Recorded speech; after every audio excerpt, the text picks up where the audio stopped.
નમસ્કાર વિદ્યાર્થી મિત્રો, ફિઝિક્સ યુનિટના નવા લેક્ચરમાં હું શૈલેષ ઢોલા આપ બધાનું સ્વાગત કરું છું.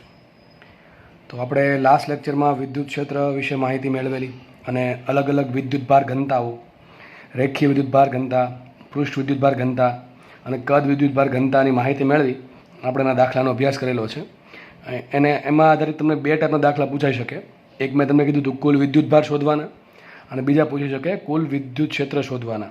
બરાબર છે. પછી એમાં પણ બે ફાટા પડે કે વિદ્યુત ભારનું જે વિતરણ છે એ નિયમિત છે. નિયમિત હોય તો સિમ્પલ દાખલા આવશે, જો અનિયમિત હોય તો સંકલનથી દાખલા સોલ્વ કરવા પડશે. સંકલનથી જ્યારે દાખલા સોલ્વ કરવાના થાય ત્યારે પહેલાં સૂક્ષ્મ વસ્તુ શોધવી પડે અને સૂક્ષ્મ વસ્તુ શોધ્યા બાદ જે વસ્તુ શોધવાની છે એનું સંકલન કરવું પડે, સૂક્ષ્મ વસ્તુનું, સૂક્ષ્મ રાશિનું, જે પણ આપણે પદ મેળવવું છે એનું. તો આજે આપણે એવા જ એક મહત્ત્વના ટોપિકની ચર્ચા કરીશું કે જેમાંથી દાખલા પૂછાવાનો ચાન્સ તમે ગણી શકો, કે આમાંથી દાખલા એક્સેપ્ટ કરી શકો કે આવી શકે એમ. તો આમાંથી દાખલા પૂછવાનો ચાન્સ મેં તમને કીધું એ પ્રમાણે એક્સપેક્ટેશન રાખી શકો તમે કે આમાંથી પ્રશ્ન પૂછાય. અને એક થિયરીમાંથી ઘણા બધા દાખલા બની શકે એ પણ આપણે આનો જોઈશું આજે, કે એક જ સૂત્ર જે મેળવીશું આપણે એમાંથી અલગ અલગ કેટલા દાખલા બની શકે. તો ચલો સ્ટાર્ટ કરીએ.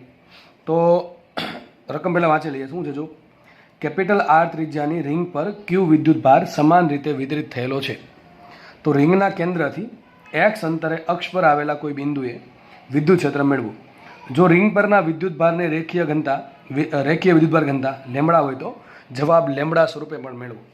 હવે એક શું છે, જો એક રિંગ છે, બરાબર છે. આ રિંગની જે પરિઘ છે, રિંગની જે સરફેસ અથવા જે રિંગનું આમ તમે કહી શકો કે જ્યાં મટીરિયલ બધું એનું એકઠું થયેલું છે એ બધી જગ્યાએ શું છે, વિદ્યુતભાર સમાન રીતે વિતરિત થયેલો છે. આપણને એવું કીધું છે કે રિંગના પરિઘ પર એટલે કે રિંગ પર ક્યુ જેટલો વિદ્યુતભાર સમાન રીતે વિતરિત થયેલો છે. હવે આ ક્યુ ધન પણ હોઈ શકે અને ક્યુ ઋણ પણ હોઈ શકે. આપણે ગમે બેમાંથી એક લેવું પડશે દાખલો સમજવા માટે, દાખલો ગણવા માટે. છેલ્લે જે રિઝલ્ટ આવશે, બરાબર, જે આન્સર આવશે એમાં તમે કોઈ પણ મૂકી શકશો, ધન અથવા ઋણ. પણ આપણે દાખલો ગણવા માટે પહેલાં તો કોઈક ધારવો પડશે. તમે ધારી દો સપોઝ કે ધન વિદ્યુતભાર છે, જો કે તમે ઋણ ધારો તો પણ કંઈ ફરક પડે નહીં. તો સપોઝ ધારીએ આપણે કે માની લઈએ કે રિંગ પર ધન વિદ્યુતભાર આ રીતે વિતરિત થયેલો છે, ક્યુ વિદ્યુતભાર. તો ક્વેશ્ચન એવો છે, રિંગના કેન્દ્ર, તો રિંગનું સેન્ટર અહીંયા છે, એના કેન્દ્રથી એક્સ અંતરે, ધેટ મીન્સ આ રિંગના કેન્દ્રથી એક્સ અંતર કે અક્ષ પર, આ રિંગની અક્ષ કહેવાય, આ રિંગની કહેવાશે અક્ષ. તો કેન્દ્રથી અક્ષ પર એક્સ અંતરે ધારો કે કોઈ પી બિંદુ આવેલું છે, આપણે અહીંયા વિદ્યુત ક્ષેત્ર શોધવાનું છે. હવે આકૃતિ છે ને આ પ્રમાણે છે, રિંગ આ પ્રમાણે રાખેલી છે, બરાબર છે. માનો કે રિંગ આપણે ઊભી રાખેલી છે, તમને સમજવા માટે થોડું કામ કરી દઉં છું. માનો કે આ રિંગ છે, આ રિંગનું સેન્ટર થઈ ગયું અહીંયા, અને આ થઈ ગઈ રિંગની અક્ષ. આવું આપણે ઝડપની ચાક માત્રામાં ભણી ચૂકેલા છે, રિંગની અક્ષ કોને કહેવાય, બરાબર છે. આખી આકૃતિને આપણે આ પ્રમાણે કરી દઈએ, આ પ્રમાણે. સમજ પડે છે? તો આજે પેન છે, બ્લુ કલરની પેન, એ રિંગની અક્ષ થશે. અને આજે આ છેડો છે અહીંયા રિંગનો, પેનનો આ છેડો, એ થઈ ગયું રિંગનું કેન્દ્ર. સમજ પડે કે નહીં? ઓકે. અને આ જે પેન જે છે એનો જે બીજો છેડો છે, ધારો કે આ પોઈન્ટ લઈ લઈએ આપણે, આ જે પોઈન્ટ છે ત્યાં કોઈ બિંદુ આવેલું છે, પી બિંદુ. આ પી બિંદુ પર વિદ્યુત ક્ષેત્ર કેટલું થાય એ આપણે શોધવાનું છે, એવો ક્વેશ્ચન છે. અને માનો કે આ જે રેડ કલર દેખાય છે ને, એ રેડ કલર માની લો કે વિદ્યુત ભાર છે, સમાન રીતે વિતરિત થયેલો. તો દાખલો કઈ રીતે ગણશો એ વિચારીએ આપણે. તો પહેલાં સમજી લઈએ, રકમ ખાસ સમજવાની જરૂર છે, બરોબર છે. કયો પોઈન્ટ આપ્યો છે? તો રિંગના કેન્દ્રમાંથી પસાર થતી જે અક્ષ છે, આ જે અક્ષ છે એ અક્ષને કેન્દ્રથી એક્સ અંતર દો. ધારો કે આ જે અંતર છે આટલું અંતર એક્સ અંતર છે, તો આ પોઈન્ટ પર વિદ્યુત ક્ષેત્ર શોધવાનું છે. તો તમને કંઈક આ પ્રમાણે આકૃતિ દેખાશે, આપણે એને ક્રોસમાંથી જોશું તો કંઈક આવું લાગશે, બરાબર છે. પી બિંદુ પર વિદ્યુત ક્ષેત્ર શોધવાનું. તમને ખબર છે વિદ્યુત ક્ષેત્ર શબ્દ આવે એટલે એક જ વસ્તુ કરવાની, જે બિંદુ પાસે વિદ્યુત ક્ષેત્ર શોધવાનું છે ને શું મૂકશું આપણે? +1 કુલમ વિદ્યુતભાર મૂકી દઈએ. તો +1 કુલમ વિદ્યુતભાર મૂકી દીધો, બરાબર છે. ચલો હવે આના પર કોણ બળ લગાડશે? તમામે તમામ વિદ્યુતભાર, આ જે સૂક્ષ્મ વિદ્યુતભાર છે, બરાબર છે. ટૂંકમાં રિંગનો જે આખો વિદ્યુતભાર છે એ આ પી બિંદુ પર બળ લગાડે, બરાબર છે. સોરી, પી બિંદુ પર રહેલા +1 કુલમ અથવા એકમ ધન વિદ્યુતભાર પર બળ લગાડશે. હવે વાત એ કરીએ તો આના પર બળ લગાડે છે આ તમામ વસ્તુ, તો આપણે દાખલો કઈ રીતે ગણશું? અથવા આમાં અનિયમિતતા છે કે નહીં? ચલો એ ચેક કરીએ. જુઓ, મને કે આ વિદ્યુતભાર લો, આ વિદ્યુતભાર એ બળ ક્યાં લગાડશે? તો આમ આ બાજુ બળ લગાડશે, આ રીતે, આ ડાયરેક્શનમાં, બરોબર છે. આ વિદ્યુતભાર ક્યાં બળ લગાડશે? આ રીતે આમ લગાડશે. આ વિદ્યુતભાર આ પ્રમાણે બળ લગાડશે, આ વિદ્યુતભાર આ પ્રમાણે બળ લગાડશે. ટૂંકમાં બળ જે લાગશે દરેક વડે એ બળનું મૂલ્ય સરખું છે બધા માટે. કેમ સરખું છે હમણાં થોડાક સમયમાં ખબર પડી જશે, પરંતુ દિશા અલગ અલગ છે. એક વિદ્યુતભાર છે એ આમ ધક્કો મારે છે, એક વિદ્યુતભાર છે આમ ધક્કો મારે છે. તમે સમજવા માટે આમ સમજી શકો છો, બરોબર. જો આ રીતે માનો કે આ પ્રમાણે કંઈક એક પોઈન્ટ અહીંયા લઈ લઈએ. આ પોઈન્ટ છે ને, આ જે પેનનો આ સાઈડનો જે પોઈન્ટ છે, આ પોઈન્ટ એ પેલું બિંદુ માની લો. તો જો સમજો આ વિદ્યુતભાર છે, આવું એકદમ ઉપરનો વિદ્યુતભાર, એ શું કરે? પેલા બિંદુને આમ ખસેડવાની ટ્રાય કરશે, આ બાજુ ખસેડવાની ટ્રાય કરશે. આ વિદ્યુતભાર શું કરે? એ આમ ઘસવાનું ટ્રાય કરશે, બરાબર છે, આમ બળ લગાડશે. આ વિદ્યુતભાર શું કરે? આમ બળ લગાડવાનું ટ્રાય કરશે. ટૂંકમાં વિદ્યુતભાર જે છે એ વિદ્યુતભાર તો સરખો વિતરિત થયેલો છે, પણ જે અંતર એ સરખું. ચલો બધા માટે અંતર આટલું જ આવશે. દરેક વિદ્યુતભાર માટે આ જે પોઈન્ટ છે, વિચારો, આ રિંગ પરનો દરેક બિંદુ, કોઈ પણ બિંદુ લઈ લો, રિંગ પરના કોઈ પણ બિંદુનું આ પોઈન્ટથી અંતર શું આવે? અથવા એમ સમજો આપણે, આમ સમજો, બરાબર છે. ચલો આ પોઈન્ટનું અંતર કેટલું? આટલું ત્રાસું. આ પોઈન્ટનું અંતર કેટલું? ત્રાસું. આ ક્યાં બળ લગાડ? આમ લગાડશે બળ, આ પ્રમાણે જશે. વિચારો, આ ક્યાં આમ બળ લગાડશે, આ પ્રમાણે જશે. તો દરેક જે બિંદુ છે, દરેક જે વિદ્યુતભાર છે રિંગ પરનો, એનું આ જે પોઈન્ટ છે, પી પોઈન્ટ, ત્યાંથી અંતર સરખું છે, પરંતુ લોચો ક્યાં છે? લોચો એ છે કે દિશા અલગ અલગ છે. તો આમાં શું આવી? દિશાની અનિયમિતતા આવી. જો વિદ્યુત ક્ષેત્ર સદિશ રાશિ છે, જો એ આપણને વિદ્યુત સ્થિતિમાન કીધું હોત તો દાખલો બહુ ઇઝી છે, એ પણ ભવિષ્યમાં ગણશું આપણે વિદ્યુત સ્થિતિમાન શોધવાનું, બરાબર. સેમ દાખલો હશે, ખાલી એક શબ્દ ખાલી ફેરવી નાખશું, વિદ્યુત સ્થિતિમાન કરી નાખશું. તો વિદ્યુત સ્થિતિમાન તમને ખબર છે, એકમ ધન વિદ્યુત ભાર પર થતું કાર્ય છે. જેમ આપણે ગુરુત્વ સ્થિતિમાન ભણ્યા હતા એ પ્રમાણે વિદ્યુત સ્થિતિમાન ચેપ્ટર નંબર 2 માં ભણશું. તો વિદ્યુત સ્થિતિમાન હોય કે વિદ્યુત સ્થિતિ ઉર્જા હોય, જેમ આપણે ગુરુત્વ સ્થિતિ ઉર્જા અને વિદ્યુત સ્થિતિમાન ભણ્યા હતા, અને ગુરુત્વ સ્થિતિમાન એ બંને શું છે? અદિશ રાશિઓ છે. એ પ્રમાણે ગુરુત્વીય સ્થિતિમાન અને ગુરુત્વીય સ્થિતિ ઉર્જા એ બંને અદિશ રાશિઓ છે. જો અદિશ રાશિ હોય તો કાંઈ ટેન્શન જ નથી, બરોબર છે. પણ અહીંયા વિદ્યુત ક્ષેત્ર સદિશ રાશિ છે, એટલે બે જોવું પડે, મૂલ્ય બદલે કે દિશા બદલે છે. તો એક તો પાકું થઈ ગયું કે મૂલ્યમાં કોઈ વાંધો છે નહીં, પણ દિશા છે એ દરેક વિદ્યુત ભારના કારણે અલગ અલગ દિશા આવે છે. એટલા માટે શું કરવું પડશે? આપણે પહેલાં સૂક્ષ્મ વિદ્યુત ક્ષેત્ર શોધવું પડે. એ સૂક્ષ્મ વિદ્યુત ક્ષેત્ર શોધ્યા પછી શું કરશું? એનું સંકલન કરશું, એટલે છેલ્લે મને શું મળશે? મને કુલ વિદ્યુત ક્ષેત્ર મળશે. હવે આમાં એક બહુ ઇન્ટરેસ્ટિંગ રીત છે, સમજો. આમાં એક બહુ મસ્ત પોઈન્ટ મળે છે આપણને, એ તમારી જોડે ડિસ્કસ કરું હું. જો માનો કે આપણે આટલો સૂક્ષ્મ વિદ્યુતભાર લીધો, આ જે લંબાઈ છે, આ લંબાઈ પર ધારો કે સૂક્ષ્મ વિદ્યુતભાર ડીક્યુ છે. કેટલો વિદ્યુતભાર છે? ડીક્યુ. ડીક્યુ ધન જ હશે, બરાબર, કારણ કે આખી રિંગ પર ધન વિદ્યુતભાર છે, તો આ સૂક્ષ્મ ડીક્યુ જે છે એ પણ ધન જ થશે. ધન વિદ્યુતભાર ધારો મેં, આ ધન વિદ્યુતભાર છે, ક્યાં બળ લગાડશે? વિચારો, આ ડાયરેક્શનમાં બળ લગાડશે, બરોબર છે. જો કે આ પ્રમાણે બળ લાગશે, બરાબર છે, આટલો બળ લાગશે આ દિશામાં. સેમ રીતે જુઓ, નીચે પણ હજી એક વિદ્યુતભાર ધાર લો, નીચે હજી એક ડીક્યુ વિદ્યુતભાર ધાર લો. ઘણા કે સર ડીક્યુ તો એક સાઈડ ધારવાનો હોય ને બે સાઈડ કેમ ધારવાનું? કંઈક કારણ છે. જુઓ, જે આ પોઈન્ટ છે એક્ઝેક્ટલી નીચેનો પોઈન્ટ, ત્યાં પર જે ત્યાં પણ માનો કે આની જેટલો સૂક્ષ્મ વિદ્યુતભાર ડીક્યુ ધારો છો, આ ડીક્યુ ક્યાં બળ લગાડશે? આ બળ લગાડશે, તેનું કંઈક બળ આ દિશામાં આવશે, આ ડાયરેક્શનનો બળ કંઈક આવશે. આપણે આ પ્રમાણે દર્શાવીએ તો બળ આવશે આ રીતે, આ ડાયરેક્શનમાં આવશે, બરાબર છે. સોરી, બળ કયો કે વિદ્યુત ક્ષેત્ર કયો, +1 કુલમ પર જે બળ લાગે છે એને વિદ્યુત ક્ષેત્ર કહેવાય, બરાબર. આટલી ખબર પડી ગઈ. મને એમ કહો, અહીંથી લઈને આનું અંતર સરખું છે કે અલગ છે? સરખું. જેટલું અંતર આનું છે એટલું અંતર આ છે. આ અંતર કેટલું થશે? આ અંતર કેટલું થાય? વિચારો. ચલો, આ કેટલું અંતર આવશે? તો આ ત્રિજ્યા r છે. ધારો કે આ કેન્દ્રથી P બિંદુનું અંતર x આપણે રકમમાં આપ્યું છે, આપણા માટે x અચળ છે, કારણ કે તમે રકમમાં કીધું x અંતરે, આપણા માટે x અચળ છે. તો r ને x ત્રિકોણ બન્યો કે બન્યો? શું બનશે? ટ્રાયંગલ બનશે, પાયથાગોરસનો નિયમ. આનો વર્ગ પ્લસ આનો વર્ગ બરાબર કર્ણનો વર્ગ. તો કેટલો આવશે અહીંયા? √r² + x². અહીંયા આપણે કેટલું અંતર આવશે? r² + x². ઇનફેક્ટ કોઈ પણ વિદ્યુતભાર લઈ લો, ચલો આ બિંદુનું કેટલું અંતર આવશે? આટલું જ આવશે. તમને લાગે છે આ તો દૂર છે, આ નજીક છે, દૂર છે, એવું નથી. વિચારો, આ 3D માં છે, બરાબર છે, આ પ્રમાણે છે, આ પ્રમાણે છે. સમજો, સમજ પડે કે નહીં પડે? આ પ્રમાણે છે. તો આ જે પોઈન્ટ છે, માનો કે આ પોઈન્ટ લઈ લો, આ પોઈન્ટ જે છે, આ પોઈન્ટ મારા આંગળી જે છે, આ પોઈન્ટ, દરેક બિંદુથી અંતર કેવો સરખો છે? જો આ અંતર લ્યો, આ અંતર લ્યો, આ અંતર લ્યો, દરેક બિંદુનું આપણે કેવો પોઈન્ટ લીધો ખબર છે? આ પોઈન્ટ લીધો છે. એક સૌથી ઉપરનો પોઈન્ટ ને એક સૌથી નીચેનો પોઈન્ટ, નીચેનો પોઈન્ટ, આ પ્રમાણે છે આપણે પાસે, બરાબર છે. જેટલું અંતર આનું છે એટલું જ અંતર નીચેથી છે, પણ ડાયરેક્શન બેની કેવી છે? ઊંધી છે. મને એમ કહો, માનો કે આ વિદ્યુત ભારના કારણે આ P બિંદુ પર વિદ્યુત ક્ષેત્ર લાગે છે E. કેટલું લાગે છે? E. ચલો, સૂત્ર શું આવશે એનું? આમ તો ડી કેવું પડે. કેમ ડી કેવું પડે? કારણ કે સૂક્ષ્મ વિદ્યુત ક્ષેત્ર છે, સૂક્ષ્મ વિદ્યુત ભાર છે, એનું વિદ્યુત ક્ષેત્ર પણ સૂક્ષ્મ હોય, ડી કહી દેશું. ડી નું સૂત્ર શું આવશે? ડી બરાબર K dq × 1 છેદમાં અંતરનો વર્ગ. કેટલું અંતર થાય? આટલું અંતર થાય, r² + x² નો વર્ગ. તો આવશે r² + x². થશે કે ન થાય? કારણ કે આપણે √ નો વર્ગ કરી નાખવાનો છે. પરંતુ એક કામ કરીએ, જો આમાં આપણે આવું નથી કરવું, કારણ કે એ આપણને એક્ઝેક્ટ ખબર નહીં પડે દિશા કઈ છે.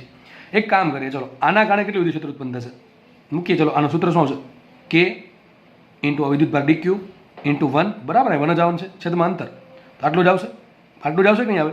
જેટલું આ વિદ્યુત ક્ષેત્ર વડે વિદ્યુત ક્ષેત્ર ઉત્પન્ન થયું આ બિંદુ પર, મૂલ્યની વાત છે, એટલું જ તે આ વિદ્યુત ભાર વડે આ બિંદુ પર વિદ્યુત ક્ષેત્ર ઉત્પન્ન થશે ડી. સમજ પડે કે ન પડે? કેમ ડી સરખું ઉત્પન્ન થયું? બંને જગ્યાએ વિદ્યુત ભાર સરખા છે, બરાબર છે. કે તો બધા સરખો જવાનો છે. બે વસ્તુ પર ડિપેન્ડ કરે, વિદ્યુત ભાર પર અને અંતર પર. આ બંનેનો વિદ્યુત ભાર સરખો છે અને અંતર પણ સરખું છે. ધેટ મીન્સ કે આ બંને વિદ્યુત ભાર વડે આ પોઈન્ટ પર જે વિદ્યુત ક્ષેત્ર ઉત્પન્ન થશે એ કેવું થશે? સરખું જશે. હવે અહીં એક ઇન્ટરેસ્ટિંગ વસ્તુ આપણે જાણવા મળે છે. માની લો કે આ એંગલ થીટા છે. કયો એંગલ? આ એંગલ. આ એંગલ થીટા હોય તો આ એંગલ પણ થીટા જ થશે, સીધી વાત છે. કેમ કે સિમેટ્રિસિટી, સમમિતિ પરથી, આકૃતિની સમમિતિ પરથી કહી શકાય કે જેટલું આ લંબાઈ છે, બધી લંબાઈ જેવો ટ્રાયંગલ ઉપર બને છે એવો ટ્રાયંગલ નીચે બને છે, બરાબર. આ અંતર r છે, આ અંતર x છે, આ અંતર √r² + x² છે, તો આ એંગલ પણ થીટા જ થાય. જો આ બંને એંગલ થીટા હોય તો આ એંગલ પણ થીટા થીટા થશે, તો બંને એંગલ થીટા થીટા આવશે. હવે સમજો, ધ્યાનથી સમજો. હવે એક કામ કરીએ, આ જે દિશા છે ને ત્રાસી છે, જો આ ડાયરેક્શન કંઈક ત્રાસી જાય છે, આની ડાયરેક્શન ત્રાસી જાય છે. આપણે કામ કરીને સીધી કરીએ. સીધી કરવા માટે શું કરશું? અને ઘટક પાડશું. તો મને પહેલાં ઉપરના ઘટક પાડીએ. ચલો એક ઘટક આમ પડશે, આનો આની વાત થાય છે, આનો ઘટક આ પડશે. ચલો થીટા અહીંયા ઘટક કયો આવશે? DE cos theta. કયો ઘટક આવશે? DE cos theta. ચલો આનો ઘટક કયો આવશે? બીજો આનો ઉપર ઘટક આવશે કે નહીં આવે? ઘટક પાડવામાં કોઈ તકલીફ હોવી જોઈએ નહીં. આ ઘટક આવશે DE sin થીટા. કેટલો આવશે? DE sin theta. ચલો સેમ રીતે જે નીચે છે એના ઘટક પાડે, એ ઘટક આ પ્રમાણે આવશે, એ પણ કેટલો આવશે? ધારો કે આ પ્રમાણે દોરીએ, એ ઘટક કેટલો આવશે? DE cos theta. કેટલો આવશે? DE cos થીટા, બરાબર ને? આ થીટા છે, આ DE છે, આ ઘટક DE cos થીટા આવશે. અને સેમ રીતે એનો નીચે ઘટક આવશે, કયો ઘટક આવશે? DE sin theta. કયો ઘટક આવશે? DE sin theta. કંઈક આકૃતિ આ પ્રમાણે બની ગઈ કે ભાઈ DE આ રીતે હતું, એનો ઘટક આ રીતે આવ્યો, DE cos થીટા, ઉપર ઘટક આવ્યો DE sin થીટા. સેમ રીતે થીટા અહીંયા છે બંને જગ્યાએ, અહીંયા એક DE છે, એનો એક ઘટક પડશે DE cos થીટા, અને એનો નીચે ઘટક પડશે DE sin થીટા, બરાબર. આવું કંઈક આકૃતિ બની. જો અહીંયા જે DE છે, DE અહીંયા છે, કારણ કે બેના મૂલ્ય કેવા છે? સરખા છે. ઉપર DE sin થીટા, નીચે DE sin થીટા, બંનેના મૂલ્ય કેવા? સરખા. દિશા કેવી? વિરુદ્ધ. તો આ બંને એકબીજાને અસર નાબૂદ કરે. આ નાબૂદ થઈ ગયા. વધ્યું શું? DE cos theta, DE cos theta. તો બંનેના કારણે જે આ પોઈન્ટ પર વિદ્યુત ક્ષેત્ર ઉત્પન્ન થશે એ કઈ દિશામાં હશે? વાય દિશામાં હશે? નહીં, વાય દિશામાં નહીં હોય. કારણ શું? બંને એકબીજાની અસર નાબૂદ કરે છે. આનો વાય ઘટક અને આનો વાય ઘટક બંને કેવા છે? સમાન મૂલ્યના અને પરસ્પર વિરુદ્ધ દિશામાં છે. ધેટ મીન્સ કે અહીંયા બંનેના કારણે વાય દિશામાં કોઈ વિદ્યુત ક્ષેત્ર છે નહીં, બરાબર છે. શું એક્સ દિશામાં બંનેના કારણે વિદ્યુત ક્ષેત્ર વધે છે? આ વધે છે. કેટલું વધે છે? જો એકના કારણે કેટલું વધે? DE cos theta. બીજાના કારણે કેટલું વધે? DE cos theta. જો બંનેના કારણે કેટલું? 2DE cos theta. દિશા કઈ છે? દિશા છે અક્ષ. ક્યાં છે? જો દિશા આ પ્રમાણે છે ને, ડાયરેક્શન આ છે દોસ્ત, ડાયરેક્શન આ છે. તો આને શું કહેવાય? રિંગની અક્ષ. તો યાદ રાખો, રિંગ પર જ્યારે વિદ્યુત ભાર વિતરિત થયેલો આ રીતે, ત્યારે વિદ્યુત ક્ષેત્રની દિશા ક્યાં આવશે? એની અક્ષ પર આવશે.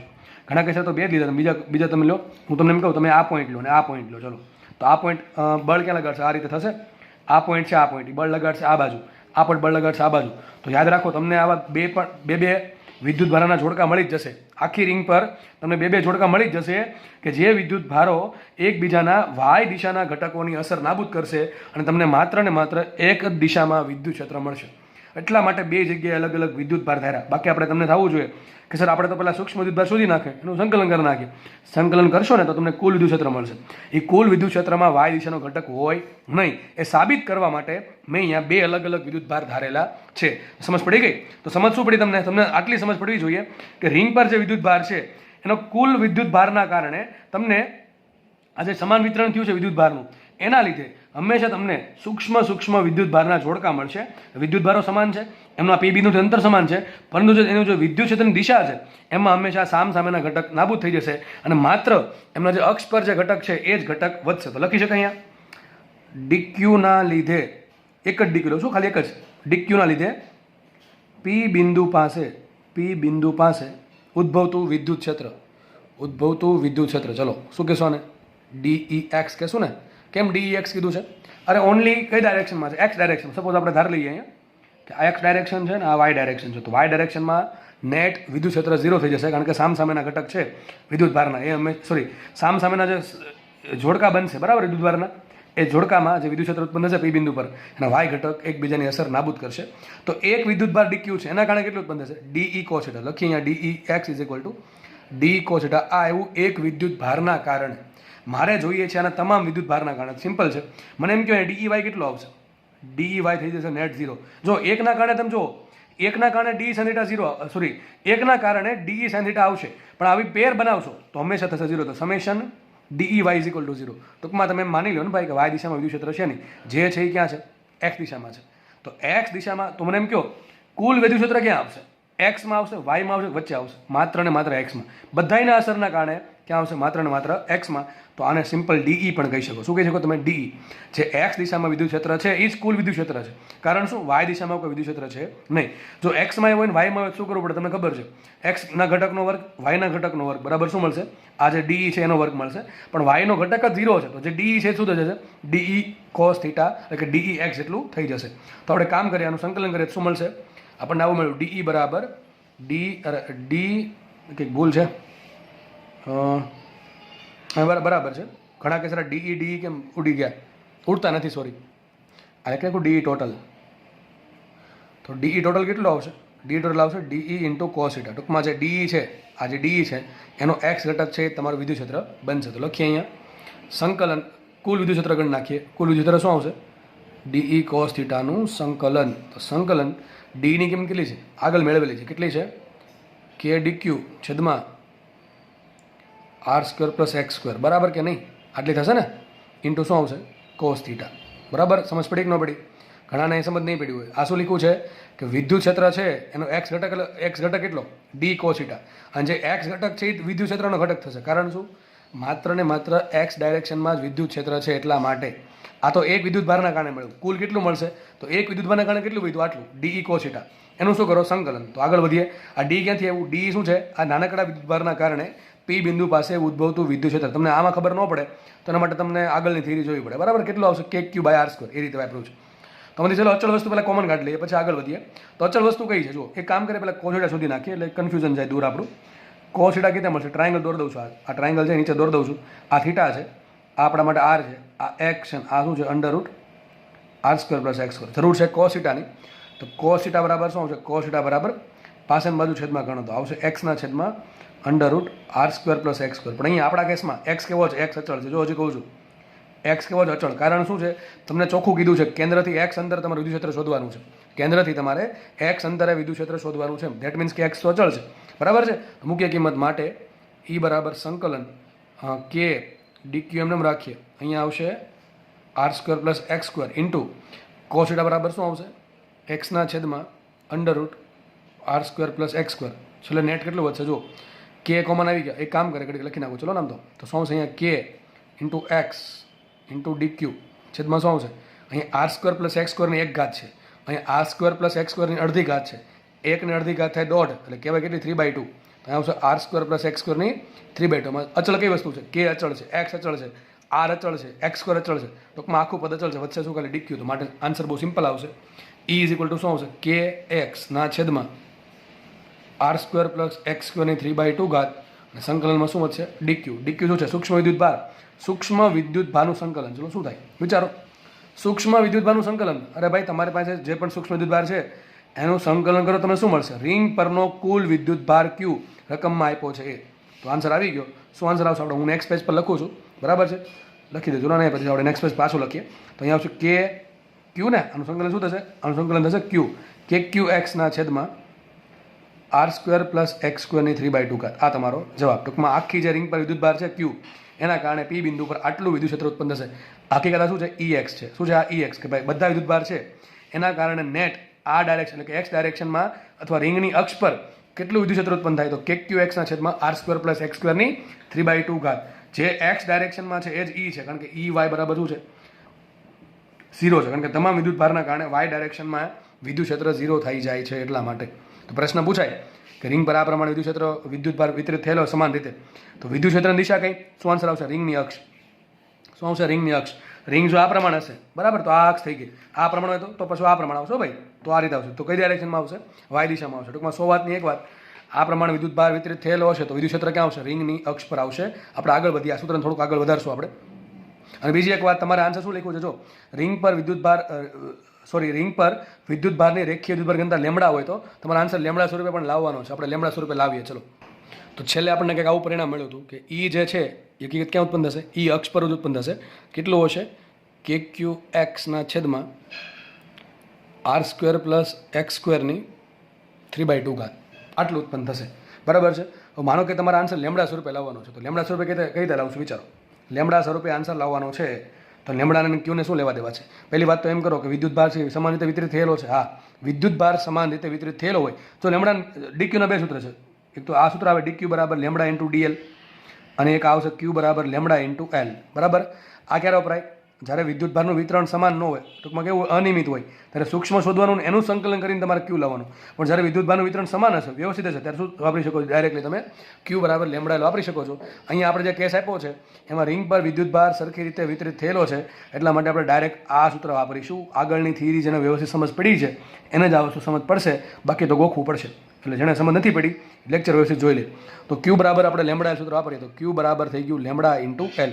ક્યુ શું છે? રિંગ પરનો કુલ વિદ્યુત ભાર. ક્યુ એમને રાખીએ, લેમડા એમને રાખીએ, અને અહીંયા શું આવશે? રિંગ પર જે વિદ્યુત ભાર છે એની લંબાઈ. તો રિંગ આ ક્યાં વિદ્યુત ભાર છે? રિંગ પર, રિંગના પરિઘ પર છે.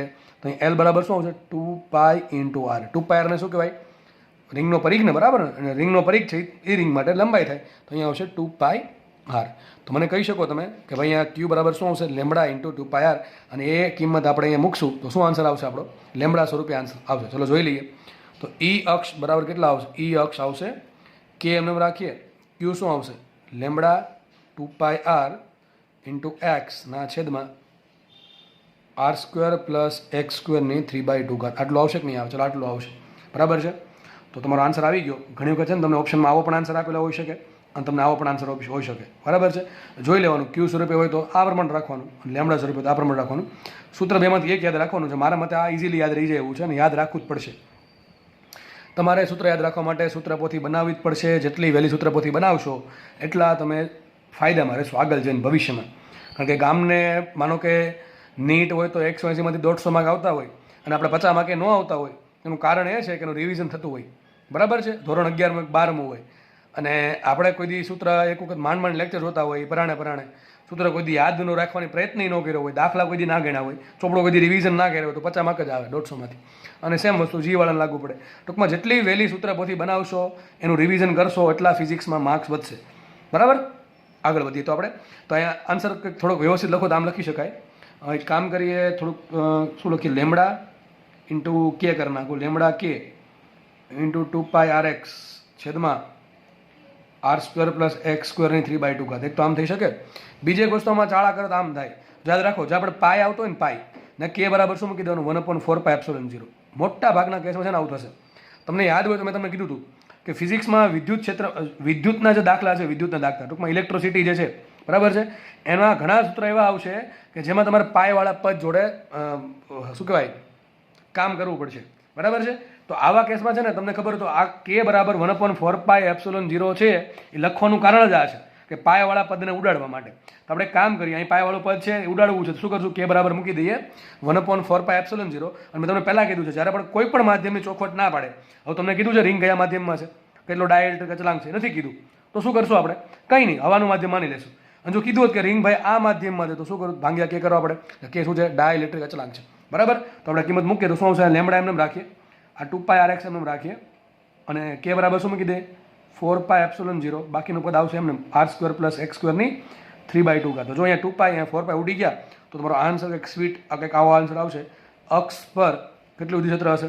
અહીંયા આવશે સૂત્ર 2 છેદમાં આવશે ને, સોરી, તો આવશે લેમડા આર એક્સના છેદમાં 2 ઇન્ટુ 2ε0 આવે, હકીકત ભૂલી ગયો, આર સ્ક્વેર પ્લસ એક્સ સ્ક્વેરની 3/2 ને છેલ્લે ε0 લખી નાખી. આ તમારો આન્સર આવી ગયો. બરાબર છે. આ તમને વિદ્યુત ક્ષેત્ર મળી ગયું. બીજો પ્રશ્ન મેં તમને હમણાં કીધું હતું કે રિંગ પર શું, તો આપણે શું શોધ્યું છે? પી બિંદુ પર વિદ્યુત ક્ષેત્ર કેટલું હોય? વિદ્યુત ક્ષેત્ર શોધવા માટે +1 કુલમ વિદ્યુતભાર મૂકીએ. માનો કે ઘણી વખત છે ને તમને એમ કહે છે કે રિંગ પર વિદ્યુતભાર ક્યુ છે અને પી બિંદુ પર જો સ્મોલ ક્યુ વિદ્યુતભાર મૂકવામાં આવે તો સ્મોલ ક્યુ પર કેટલું બળ લાગે? એ તો આપણને આવડે આરામથી. એફ બરાબર શું હોય? QE. શું હોય? એફ બરાબર QE. આ બિંદુ પર વિદ્યુત ક્ષેત્ર કેટલું? આ ક્યુના કારણે આટલું. લેમડા આર એક્સના છેદમાં R, sorry, lambda R X divided by 2 into R square plus X સ્ક્વેરની 3/2 ઇન્ટુ ε0. બરાબર આટલું હોય. એના ગુણ્યા શું કરી નાખો? ક્યુ કરી નાખો. અથવા આ સૂત્ર આ મૂકો કે Q X by R square plus X સ્ક્વેરની 3/2. આઈ થિંક આ ઇઝી યાદ રહે એવું છે. આ યાદ રાખવું લેવું. બરાબર છે. તો તમને એમ પૂછો, બળ પૂછે તો શું કરવાનું? ક્યુ વડે ગુણ દેવાના. આ તો આપને ખબર જ છે કે વિદ્યુત ક્ષેત્રમાં કોઈ ઈ જેટલા વિદ્યુત ક્ષેત્રમાં ક્યુ વિદ્યુત ભારને મૂકવામાં આવે તો ક્યુ વિદ્યુત ભાર પર લાગતું બળ શું હોય? એફ બરાબર QE. અને બળની દિશા ક્યાં છે? જે દિશામાં વિદ્યુત ક્ષેત્ર છે એ દિશામાં બળ લાગે જો ધન વિદ્યુત ભાર હોય તો, અને ઋણ વિદ્યુત ભાર હોય તો જે દિશામાં વિદ્યુત ક્ષેત્ર છે એનાથી વિરુદ્ધ દિશામાં બળ લાગે. તો તમને બળ પૂછે, બળ કેટલું આવશે? કે QQ, સોરી, કે QE એક્સ ઇન્ટુ સ્મોલ ક્યુ કરવું પડે, પણ એ +1 કુલમ છે તો 1 વડે ગુણેલા છે. ચલો હવે નેક્સ્ટ વાત કરીએ. તમને હમણાં ગુરુત્વાકર્ષણ ભણાવ્યું આમ તો ઘણા દિવસો પહેલાં, બરાબર છે. હવે ગુરુત્વાકર્ષણમાં તમને મેં કીધું હતું ગુરુત્વાકર્ષણની અમુક થિયરી છે એ હું બાકી રાખું છું. બાકી એટલે કે તમને થોડુંક તેના વિશે માહિતી આપી હતી, બરાબર છે. પણ અમુક થિયરી મેં જાણી જોઈને બાકી એટલા માટે રાખી હતી કારણ કે મેં તમને ત્યારે એવું કીધું હતું કે જે ચેપ્ટર આપણે ગુરુત્વાકર્ષણ છે એવું ચેપ્ટર તમારું ચેપ્ટર નંબર 1 ને ચેપ્ટર નંબર 2 છે 12મા ધોરણનું. તો ચલો એનો જાદુ ટોના ખોલવાનો સમય આવી ગયો છે, બરાબર છે. ખુલજા સિમ કરી દઈએ આપણે. તો તમને મેં ત્યારે એક વસ્તુ ભણાવી હતી, ગુરુત્વીય ક્ષેત્ર, બરાબર છે. ગુરુત્વીય ક્ષેત્ર કોને કહેવાય યાદ કરો કે ભાઈ કેપિટલ એમ દળ છે, કેપિટલ એમ દળના કારણે 1 કિલોગ્રામ દળ પર જે ગુરુત્વાકર્ષણ બળ લાગે એને ગુરુત્વાક્ષેત્ર કહેવાય. કદાચ યાદ ન રહે યાદ રાખી લેવાનું આ પ્રમાણે. જેમ વિદ્યુત ક્ષેત્રમાં આપણે +1 કુલમ વિદ્યુતભાર લઈએ એમ ગુરુત્વીય ક્ષેત્રમાં શું કરવાનું, 1 કિલોગ્રામ દળ લેવાનું. આને કહેવાય એકમ દળ વિદ્યુતભાર, આને કહેવાય એકમ દળ. ચલો તો રિંગ માટે સૂત્ર શું આવ્યું વિદ્યુત ક્ષેત્રનું? E બરાબર શું આવ્યું? KQX, KQX છેદમાં R² + X² 3/2 આવું આવ્યું, બરાબર. આ વિદ્યુત ક્ષેત્ર છે, વિદ્યુત ક્ષેત્ર ઇલેક્ટ્રિકલ ફિલ્ડ છે, ઇલેક્ટ્રિક ફિલ્ડ, બરાબર. કોના કારણે? આ રિંગ પર જે પ્લસ વિદ્યુતભાર છે +Q એના કારણે આટલું વિદ્યુત ક્ષેત્ર આવશે. તો હવે એક કામ કરીએ, માનો કે દાખલો તમને આવો કીધો છે કે એક રિંગ છે, એ રિંગની ત્રિજ્યા R છે. આ રિંગ પર સમાન રીતે દળ વિતરિત થયેલું છે. ટૂંકમાં રિંગ પર જે દળ વિતરિત થયેલું છે એ સમાન રીતે વિતરિત થયેલું છે. તો આ દળના કારણે P બિંદુ પર ગુરુત્વીય ક્ષેત્ર શોધો. તો તમે શું કરશો? દાખલો આખો ગણી શકાય. જો ગુરુત્વીય ક્ષેત્ર માટે શું કરવાનું, જેમાં આપણે +1 કુલમ મૂકતા એની જગ્યાએ 1 કિલોગ્રામ દળ મૂકવાનો. દળમાં પ્લસ માઇનસ ન આવે, 1 કિલોગ્રામ દળ મૂકવાનું, બરાબર છે. સૂક્ષ્મ દળ ધારો, આ સૂક્ષ્મ દળ શું કરે અને ખેંચશે, કેટલું બળ લગાડે આપણને ખબર છે. G(m1) તરીકે m આવશે, m2 તરીકે 1 આવશે, છેદમાં શું આવશે? બંને વચ્ચે અંતર, ધેટ ઇઝ કેટલું આવશે? આટલું જ આવશે, R² + X. બધું હરખું આવશે. ખાલી ફરક શા પડશે તમને કહી દઉં છું. જ્યારે તમારે વિદ્યુત અથવા વિદ્યુતના સૂત્રમાંથી ગુરુત્વાકર્ષણના સૂત્રમાં જવું હોય ત્યારે શું કરવાનું? કેની જગ્યાએ G મૂકવાનું. શું મૂકવાનું? કેની જગ્યાએ G. પહેલી વાત યાદ રાખજો, આગળ G ઘણી જગ્યાએ આવશે. જ્યારે વિદ્યુત ક્ષેત્ર અથવા વિદ્યુતના સૂત્રમાંથી ગુરુત્વાકર્ષણના ક્ષેત્રમાં કૂદકો મારવો હોય તો પહેલું કામ શું કરવાનું? કેની જગ્યાએ G મૂકવાનું. બીજું કામ કરવાનું, વિદ્યુત ભાર છે એનું કામ કોણ કરશે? દળ કરશે. તો કેપિટલ M મૂકવાનું. જો આમ હોય Q1 Q2 તો આપણે શું મૂકી દેવાનું? M1 M2. એટલે કંઈ ફરક નહીં પડે. બાકી અંતરમાં કોઈ ચાળા કરવા નહીં. તો સૂત્ર શું બની જશે? ચલો તો આપણો દાખલો કંઈક આવો છે. R ત્રિજ્યા અને M દળ ધરાવતી રિંગના કેન્દ્રથી X અંતરે અક્ષ પરના બિંદુએ ગુરુત્વીય ક્ષેત્ર શોધો. ચલો શોધી નાખીએ. સૂત્ર શું આવશે? E લખી નાખું છું, પણ આ એ કઈ ફિલ્ડ છે? Gravitational field. આપણે G કરી દઈએ, G કરી દઈએ, બરાબર. વિદ્યુત ક્ષેત્ર છે, ગ્રેવિટી છે. તો ગ્રેવિટેશનલ ફિલ્ડ શું આવે? તો સૂત્ર શું હશે રિંગ માટે? KQX ના છેદમાં R² + X² 3/2 એનું સૂત્ર બની જશે. કેની જગ્યાએ આવશે? Capital G. Q શું છે? રિંગનો વિદ્યુત ભાર, એની જગ્યાએ આવી જશે રિંગનું દળ M ઇન્ટુ X. એમને રહેશે અંતર X છે અને છેદમાં અંતરનો 3/2 દોઢ ઘાત. બની ગયું કે ન બની ગયું? યાદ રાખવાની જરૂર છે નહીં. જો કે ત્યારે પણ સાબિત કર્યું હોત તો પણ રિઝલ્ટ આવત. સાબિત કરવું હોય જે લોકો નામ કરવાનું. સૂક્ષ્મ દળ DM ધારી લો. હવે ગુરુત્વાકર્ષણ બળ કેવું? આકર્ષી કે અપાકર્ષી? હંમેશા આકર્ષી જ હોય. તો આ શું કરશે? હંમેશા ખેંચશે. ટૂંકમાં આ બાજુ બળ લગાડશે. અહીંયા તમે DM ધારો તો સેમ ટુ સેમ નીચેના પોઈન્ટ પર પણ તમે DM ધારી શકો. આ DM ખેંચશે આ બાજુ, બરાબર ને? થોડુંક નીચે વહી ગયું છે. આ DM ખેંચશે આ બાજુ. પર ઘટક પડશે, એક ઘટક આ પ્રમાણ પડશે, આનો એક ઘટક આ પ્રમાણ પડશે, આના પણ એક ઘટક નીચે પડશે, એક ઘટક આ પ્રમાણ પડશે. જો તો આ બંને ઘટક બીજા ઉડી ગયા કારણ કે DM સરખું છે, અંતરે સરખું છે, બરોબર છે. તો કયો ઘટક પડશે? ખાલી X ડાયરેક્શનનો ઘટક પડશે. પણ જો દિશા અંદર આવી, દિશા કેમ અંદર આવી? આકર્ષી બળ છે એટલા માટે. ગુરુત્વાકર્ષણ બળ હંમેશા આકર્ષી બળ છે. બીજો પ્રશ્ન કેવા રહી ગયો તમને? મને કે આ પ્રમાણે રિંગ આપી હોય, પણ રિંગ પર નેગેટિવ ચાર્જ આપ્યો તો વિદ્યુત ક્ષેત્ર દિશા ક્યાં આવશે? રિંગ પર ચાર્જ નેગેટિવ છે, પહેલા કેવો તો આપણે પ્લસ લીધો છે. નેગેટિવ જ ક્યાં દિશા આવશે? તો આવશે અંદર તરફ. ક્યાં આવશે? વિચારો ને ભાઈ, +1 કુલમ છે, આ નેગેટિવ ચાર્જ શું કરે? એને ખેંચે પોતાની તરફ, એટલા માટે દિશા અંદર તરફ આવશે. ટૂંકમાં આવશે ક્યાં? પણ અક્ષ પર જ આવશે. તો પ્લસ વિદ્યુત ભાર હોય તો વિદ્યુત ક્ષેત્ર આવશે બહાર તરફ. જો નેગેટિવ ચાર્જ હોય રિંગ પર તો વિદ્યુત ક્ષેત્ર આવશે અંદર તરફ. પણ ગુરુત્વીય ક્ષેત્ર હોય તો ક્યાં આવશે? દિશા હંમેશા અંદર તરફ જ આવશે. દાખલો સોલ્વ થાય છે.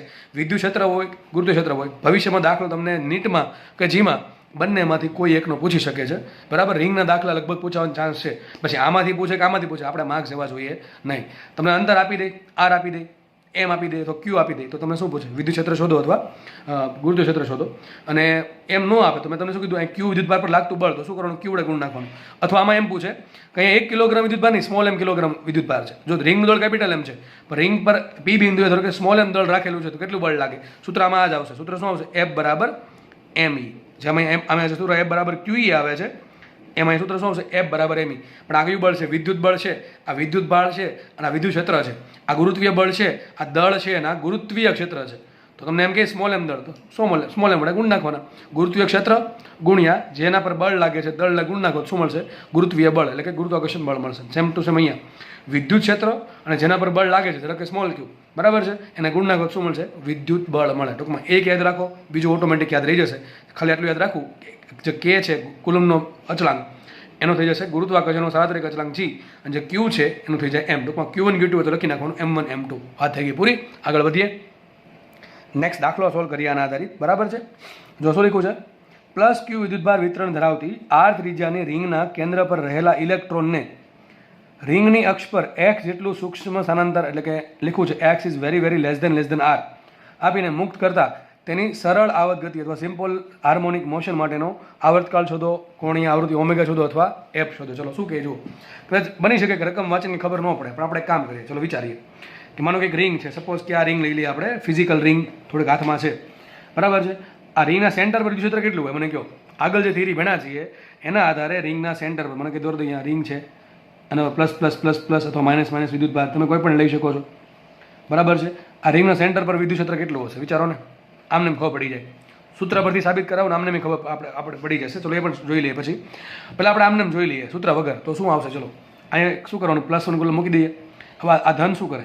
ધક્કો મારશે આ બાજુ. તો આ ધન શું કરે? સેમ ટુ સેમ ધક્કો બીજી બાજુ મારશે. કેમ? જેટલો વિદ્યુતભાર અહીંયા ધારી શકો એટલો વિદ્યુતભાર સૂક્ષ્મ અહીંયા ધારી શકો. બંનેનું અંતર સરખું છે.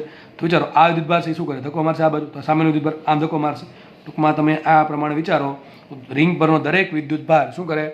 આ જે +1 કુલમ વિદ્યુતભાર છે એમ એને ધક્કો મારશે, પણ સામે વિદ્યુતભાર એવું મળી જશે કે વિરુદ્ધ દિશામાં સરખો જ ધક્કો મારે તો નેટ કેટલું વિદ્યુત ક્ષેત્ર આવશે? E બરાબર 0 આવે અથવા નેટ બળ કેટલું આવે? 0 આવે. એમ સમજ ન પડે મને એમ કહો, રિંગની અક્ષ પર વિદ્યુત ક્ષેત્ર કેટલું હોય? E બરાબર KQX/r² + x² ની 3/2 ઘાત હોય. માનો કે રિંગ આ પ્રમાણે છે અને આ રિંગનું સેન્ટર છે અને P બિંદુ અહીંયા છે તો આપણે આને x કીધું, બરાબર. રિંગના કેન્દ્રથી અંતર, પણ હું એમ કહું વિદ્યુતભાર રિંગના કેન્દ્ર પર જ છે તો x કેટલું હોય? જ્યારે વિદ્યુતભાર અરે x વોટ ઇઝ x છે કેન્દ્રથી બિંદુનું અંતર અક્ષ પરના, પણ કેન્દ્રનું કેન્દ્રથી અંતર કેટલું? 0. તો x બરાબર 0 મૂકો. ચલો મૂકો 0. ચલો મૂકો x બરાબર 0. તો શું આન્સર આવશે? KQ × 0 છેદમાં r² + 0 વર્ગ × 3/2 ઘાત. તો 0 જ આન્સર આવે કારણ કે અહીં 0 થઈ ગયું, બરાબર. તો એમને સાબિત થઈ ગયું. તો મને એમ કહો, યાદ રાખો તમને ગુજકેટમાં આવો પ્રશ્ન પૂછાય કે એક રિંગ છે, એ રિંગ પર સમાન રીતે વિદ્યુત ભાઈ જરૂરી શબ્દ છે સમાન રીતે. કારણ કે માનો કે એવું બને કે અહીંયા વિદ્યુતભાર બહુ વધારે છે, અહીંયા ઓછો છે, તો પાછું બનશે એવું કે આ જે ધક્કો મારશે બહુ મોટો હશે અને સામે આ ધક્કો મારશે થોડોક નાનો હશે તો નેટ વિદ્યુતભાર તો નેટ વિદ્યુત ક્ષેત્ર 0 નહીં થાય. પણ આવું કોમ્પ્લિકેશન તમને બહુ ચાન્સ ઓછા છે, ઘણા ઓછા ચાન્સ, બરાબર છે. એ શોધવું હોય તો મળી જાય. એના માટે તમને લેમડા આપેલું હોવું જોઈએ. લેમડા કઈ ફંક્શન છે કે લેમડા તમે દાખલો ગણાવો તો લેમડા બરાબર λ0 cos θ. તો આ પ્રમાણે ફંક્શન આપ્યું હોય તેના કારણે સૂક્ષ્મ શોધવાનું, જે એનો ટૂંકમાં તમને દાખલો વ્યવસ્થિત ગણી શકાય એવો ડેટા આપેલો હશે તો દાખલો સોલ્વ થાય, પણ એના ચાન્સ ઘણા ઓછા છે નોર્મલી, બરાબર છે. તો આ કેસમાં શું છે, જો એક +q વિદ્યુતભાર વિતરણ ધરાવતી r ત્રિજ્યાની રિંગ. ઓકે ચલો દોર નાખીએ આપણે કે આ રિંગ પર એક +q વિદ્યુત લખી નાખજો, નિયમિત લખી નાખજો, નિયમિત વિતરણ ધરાવતી. દોર નાખીએ આપણે +q વિદ્યુતભાર. ઓકે, તો રિંગ પર કુલ +q વિદ્યુતભાર છે. ઓકે ચલો +q વિદ્યુતભાર છે. આગળ વધીએ. બીજું શું કીધું છે? એ રિંગના કેન્દ્ર પર એક ઇલેક્ટ્રોન છે. શું છે? ઇલેક્ટ્રોન છે. તો રિંગના કેન્દ્ર પર એક ઇલેક્ટ્રોન રહેલો છે. મને એમ કહો આ ઇલેક્ટ્રોન જ્યારે રિંગના કેન્દ્ર પર છે ત્યારે એના પર કેટલું બળ હશે? 0. કેટલું બળ લાગે? 0. કારણ કે રિંગના કેન્દ્ર પર વિદ્યુત ક્ષેત્ર જ નથી. વિદ્યુત ક્ષેત્ર 0. ધેટ મીન્સ કે શું થાય? વિદ્યુત બળ 0. જે પણ વિદ્યુતભાર મૂકો એ ગમે મૂકો, ઇલેક્ટ્રોન શું કોઈ પણ વિદ્યુતભાર મૂકશો બળ 0 જ આવશે. ઓકે એ છે એવું. આ ઇલેક્ટ્રોનને છે ને થોડાક ચાળા કર્યા આપણે. શું કર્યું? ઇલેક્ટ્રોનને રિંગની અક્ષ પર x જેટલું સૂક્ષ્મ સ્થાનાંતર, આ શબ્દ બહુ જરૂરી છે, સૂક્ષ્મ સ્થાનાંતર આપીને મુક્ત કરી દીધો તો સરળ આવત ગતિ કરશે. પહેલાં તો આપણે એક કામ કરીએ, ઇલેક્ટ્રોન છે એ સરળ આવત ગતિ કરે છે કે નહીં પહેલાં એ ચેક કરીએ. ચલો બરાબર છે. તો તમને સરળ આવત ગતિ કોને કહેવાય તમને ખબર છે? સૂત્ર શું આવે? F બરાબર -kx થવું જોઈએ. શું થવું જોઈએ? F બરાબર -kx થાય તો સરળ આવત ગતિ કરે એમ કહી શકાય. તમને યાદ હશે સૂત્ર આપણે તમને બીજું સાથે ધાર્યું હતું a બરાબર -ω² y અથવા ω² x. આ ખબર ન હોય તો એનો મતલબ એમ થાય કે તમે દોલન ચેપ્ટર વ્યવસ્થિત ભણ્યા નથી તમે, બરાબર. લેક્ચર વ્યવસ્થિત જોયા નથી એમ મતલબ થાય આપણે. બાકી આ તો સિમ્પલ વાત છે. સરળ આવત ગતિ થવા માટેની કન્ડિશન જ આ છે કે a બરાબર -ω² y હોવું જોઈએ અથવા f બરાબર -kx હોવું જોઈએ. આ કે શું છે? કુલમનો અચળાંક ને દોસ્ત આ શું છે? સ્પ્રિંગનો બળ અચળાંક, બરાબર. તો સાબિત કરીએ આપણે એક ઇલેક્ટ્રોન સરળ આવત ગતિ કરશે. જુઓ ઇલેક્ટ્રોનને માનો કે પકડીને આપણે અહીંયા મૂકી દીધો, બરાબર છે. કેટલું સ્થાનાંતર આપ્યું? x એટલું. આ x છે. અત્યારે રકમમાં તમને એક્સ બહુ મોટું દેખાય છે આકૃતિમાં, પણ એક્સ ઘણું નાનું છે, આરની કમ્પેરિઝનમાં ઘણું નાનું છે, પણ સમજાવવા માટે મેં થોડુંક મોટું લીધું છે. અને ઇલેક્ટ્રોન આપણે અહીંયા મૂકીએ તો મારે શોધવું શું પડે કે સરળ આવત ગતિ કરવા માટે તમને ખબર છે આપણે ઘણા દાખલા ગણ્યા, પહેલાં યુટ્યુબવાળા ગણ્યા દાખલા, યુટ્યુબ મેનોમીટરવાળા દાખલા ગણ્યા, બરાબર છે. પછી પૃથ્વીમાં પેલી સુરંગ ખોદવાળા દાખલા ગણ્યા હતા. એમાં આપણે એક જ વસ્તુ તમને શીખવાડ્યું હતું કે જે બળ છે શોધવાનું. તો મારા ઇલેક્ટ્રોન પર કેટલું બળ લાગે શોધવાનું છે. ચલો તો ઇલેક્ટ્રોન પર એક્સ અંતરે અક્ષ પર કેટલું બળ લાગે. હમણાં આપણે કીધું કે રિંગની અક્ષ પર વિદ્યુત ક્ષેત્ર કેટલું હોય. જો યાદ રાખો, જ્યારે વિદ્યુતભારનું જ્યારે બિંદુ વિદ્યુતભાર હોય ને, બિંદુ વિદ્યુતભાર, એક વિદ્યુતભાર અહીંયા છે ને એક ઇલેક્ટ્રોન અહીંયા છે. સૂત્ર શું છે? F બરાબર K(Q1Q2)/r². પણ જ્યારે આ પ્રમાણે વિતરિત થયેલો વિદ્યુતભાર હશે ત્યારે તમે ડાયરેક્ટલી સૂત્ર વાપરી શકશો નહીં. આપણે સૂત્ર કેવું વાપરવું પડશે? F બરાબર QE વાળું. યાદ રાખજો અત્યારથી જ તે જ્યારે વિદ્યુતભારનું વિતરણ હોય ત્યારે બળનું સૂત્ર શું આવશે? F બરાબર QE. બાકી નોર્મલ કેસમાં શું આવે? Q1Q2/r², K(Q1Q2)/r². પણ અત્યારે આ ચાલવાનું નથી. ચલો, તો રિંગની અક્ષ પર વિદ્યુત ક્ષેત્ર કેટલું હોય? હમણાં કીધું હતું KQX/r² + x² 3/2 આટલું વિદ્યુત ક્ષેત્ર હોય. તો મને એમ કહો, આ જે ઇલેક્ટ્રોન છે એ એક્સ એટલા અંતરે રાખીએ તો એના પર કેટલું બળ લાગે? હમણાં કીધું તો F બરાબર સૂત્ર કયું આવે? કોઈ પણ વિદ્યુતભાર માટે F બરાબર આવે QE. તો મૂકીએ F બરાબર શું આવશે? Q શું આવશે? ઇલેક્ટ્રોન છે માઇનસ E મૂકીએ, ઇન્ટુ E શું આવશે? E આવશે KQX/r² + x² 3/2. અને થોડુંક વ્યવસ્થિત કરીએ તો કંઈક લખાશે આવું. માટે F બરાબર મૂકીએ અહીંયા, માઇનસ એમને રાખીએ અને લખી દઈએ અહીંયા KEQ/r² + x² 3/2 ઇન્ટુ એક્સ. સમજ પડે કે ન પડે? સૂત્ર ક્યાંથી આવ્યું? આ તો યાદ જ હોવું જોઈએ. વિદ્યુત ક્ષેત્ર આ પોઈન્ટ પર E હોય અને તમે કોઈ પણ Q વિદ્યુતભાર મૂકો એના પર આટલું બળ લાગે. ઘણા કેસરા માઇનસ કેમ લીધું? દિશા શોધવા માટે. હકીકત દિશા આવશે F સદિશ રૂપે આવશે. હવે તમને એમ કહું, તમે ઇલેક્ટ્રોનને લઈ ગયા આ બાજુ, ટૂંકમાં આ બાજુ લઈ જાઓ છો, બળ ક્યાં લાગશે? આ વિદ્યુતભાર ધન છે કે ઋણ છે? ધન છે. એ શું કરે? ઇલેક્ટ્રોનને ખેંચે, ધક્કો મારે, ખેંચશે ને, તો બધા બળ છે ને આ પ્રમાણે લગાડશે. ઇલેક્ટ્રોનનું બળ આ બાજુ લાગશે, બરાબર છે. તો સ્થાનાંતર જે દિશામાં થયું એનાથી વિરુદ્ધ દિશામાં બળ લાગે છે. આ જ સરળ આવત ગતિનો નિયમ છે કે બળ છે એ સ્થાનાંતરના સમપ્રમાણમાં અને વિરુદ્ધ દિશામાં હોવું જોઈએ, અથવા જે પ્રવેગ છે એ સ્થાનાંતરના સમપ્રમાણમાં અને વિરુદ્ધ દિશામાં હોવો જોઈએ છે. થશે શું? જો જેમ જેમ તમે ઇલેક્ટ્રોન દૂર લઈ જાઓ છો એમ આ બધા શું કરશે? ખેંચશે. એને ખેંચવાનો પ્રયત્ન કરશે. શું કરશે? ખેંચવાનો પ્રયત્ન કરશે. ખેંચશો શું છે? ઇલેક્ટ્રોન છે મને કંઈ મૂકી દીધો તમે. આપણે શું કરવાનું છે? ખાલી ઇલેક્ટ્રોનને સૂક્ષ્મ સ્થળાંતર આપીને મુક્ત કરવાનો છે, બરાબર. આપણે ત્યાં પકડી જ રાખવાનું. શું કરવાનું છે? મુક્ત કરી દો. જેવો મુક્ત કર્યો એવો ઇલેક્ટ્રોન પાછો આ બાજુ આવશે. હવે થશે એવું, જેમ જેમ ઇલેક્ટ્રોન નજીક આવજો, અહીંયા વેગ કેટલો એનો? અહીંયા વેગ 0 છે. જેમ જેમ ઇલેક્ટ્રોન નજીક આવશે એમ એનો વેગ વધતો જશે. અને જ્યારે સેન્ટર પર આવશે ત્યારે એનો વેગ મહત્તમ હશે. હજી એની પાસે વેગ છે એટલે ક્યાં જશે? જ્યાં સુધી એનો વેગ આ દિશામાં 0 ન થાય ત્યાં સુધી ગતિ કર્યા જ કરે, આપણને ખબર છે. તો ધીમે ધીમે આગળ ગતિ કરશે. પણ પ્રોબ્લેમ એ છે, જો હવે આ દિશામાં આગળ ગતિ કરે છે, આ દિશામાં આગળ જાય તો બળ ક્યાં લાગે? બળ તો જો આ ખેંચવાના જ છે, તો આ દિશામાં બળ લાગશે તો પાછું સાબિત થઈ ગયું. જે દિશામાં ગતિ કરે છે, જે દિશામાં સ્થાનાંતર કરે છે એની વિરુદ્ધ દિશામાં બળ લાગે છે. તો આ સરળ આવત ગતિ સાબિત થઈ તમારી, બરાબર છે. થશે આવું પાછું, જો ઇલેક્ટ્રોન ધીમે આગળ ગયો પરંતુ એનો વેગ શું થશે? ઘટતો જશે, કારણ કે વિરુદ્ધ દિશામાં બળ લાગે છે. તો એક પોઈન્ટ પર આવીને ઊભો રહી જશે પાછો. અહીંયા આવીને ઊભો રહી ગયો. એટલે આ લોકો કંઈ બળ લગાડવાનું બંધ કરવાના છે, પાછો શું કરશે? બળ લગાડશે. તો પાછો ગતિની દિશા બદલી અને પાછો ક્યાં આવશે? સેન્ટર તરફ આવશે. જેમ સેન્ટર તરફ આવશે પાછો વેગ વધ્યો પણ વેગ આ ડાયરેક્શનમાં જશે. હજી એ દિશામાં જ્યાં સુધી વેગ 0 ન થાય ત્યાં સુધી આગળ વધ્યા કરે. જેવો આ પોઈન્ટને ક્રોસ કર્યો એટલે બળ લાગવાનું સ્ટાર્ટ થયું આ દિશામાં, વિરુદ્ધ દિશામાં. ધીમે આગળ વધશે. બળ છે એ વિરુદ્ધ દિશામાં લાગે છે એટલે વેગ છે એ ઘટતો જશે. પાછો એક પોઈન્ટ પર આવીને ઊભો રહી જશે. પાછું બળ લાગશે એટલે પાછું આમ ગતિ કર્યા કરશે. તો સાબિત થયું કે આ સરળ આવત ગતિ કરે છે. આ પોઈન્ટ પર વેગ મહત્તમ હોય અને આ પોઈન્ટ પર વેગ કેટલો હશે? 0 હશે. યાદ કરો, સરળ આવત ગતિમાં y બરાબર 0, y બરાબર +a અને y બરાબર -a. એની જેવો જ બેઠો કેસ થયો અહીંયા. તમને ખબર છે, સરળ આવત ગતિ કરતા દોલનનો મધ્યમાન બિંદુ પર વેગ મહત્તમ હોય અને બંને છેડા પર વેગ કેટલો હોય? 0 હોય. જો સાબિત થઈ છે અહીંયા. અને જે પોતાનું મધ્યમાન સ્થાન છે એની આસપાસ ગતિ ચાલુ રાખે છે આ પ્રમાણે. મને એમ કહો, પ્રોટોન હોત તો કંઈ થતા? પ્રોટોન હોત તો પ્રોટોન આપ્યો તમને રકમમાં તો આવું થાત કે ન થાત? વિચારો. અહીંયા પ્રોટોન મૂકી દો, પ્રોટોન તો શું થાય? વિચારો. તમે E+ મૂકો, શું મૂકો? P+, E+ ની P+. ચલો P+ મૂકો, શું થાય? વિદ્યુત ભર કહેવાનો +E. ચલો શું કરે? ધક્કો મારે, ખેંચે આને. તમે પ્રોટોન અહીંયા મૂકો તો ધક્કો મારવાના છે, ખેંચવા નથી. ધક્કો આમ મારશે. ટૂંકમાં એ હકીકત આમ ગતિ કરે. પ્રોટોન મૂકો તો ગતિ આમ કરે. તો સરળ આવત ગતિની પોસિબિલિટી જ નથી. તો શું કરે? એ આ બાજુ ગતિ કરવા માંડે, કારણ કે આ બળ લગાડશે એટલે. વિચારો, એ માઇનસ ચાર્જ હોત, આ રિંગ પર ચાર્જ માઇનસ હોત અને ઇલેક્ટ્રોન હોત તો શું થાય? તો સરળ આવત ગતિ કરે કે ન કરે? જો બધા પ્રશ્ન જાઓ દોસ્ત, આ બધો મજાક નથી ચાલતો, બધા પ્રશ્ન જ પૂછું છું તમને. અને તમારા મગજમાં આટલો સિમ્પલ આન્સર તો આવવો જોઈએ. અહીંયા રિંગ પર માઇનસ ચાર્જ હોત અને ઇલેક્ટ્રોન એ મૂકો તો સરળ આવત ગતિ કરે કે ન કરે? ના કરે, કારણ કે શું કરે? અપાકર્ષી બળ લાગે. તો રિંગ આ જે ઇલેક્ટ્રોન છે એ આ દિશામાં બળ લાગે તો ક્યાં લાગે? અક્ષથી દૂર જાય.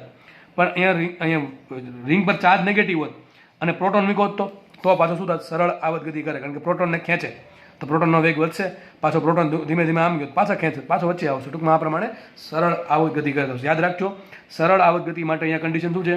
વિદ્યુત ભાર કેવા હોવો જોઈએ? વિજાતીય હોવો જોઈએ. રિંગ પર ધન તો અહીંયા વિદ્યુત ભાર નેગેટિવ, જો અહીંયા વિદ્યુત ભાર પોઝિટિવ તો રિંગ પર ઋણ હોવો જોઈએ. આપણું સૂત્ર સાબિત થઈ ગયું.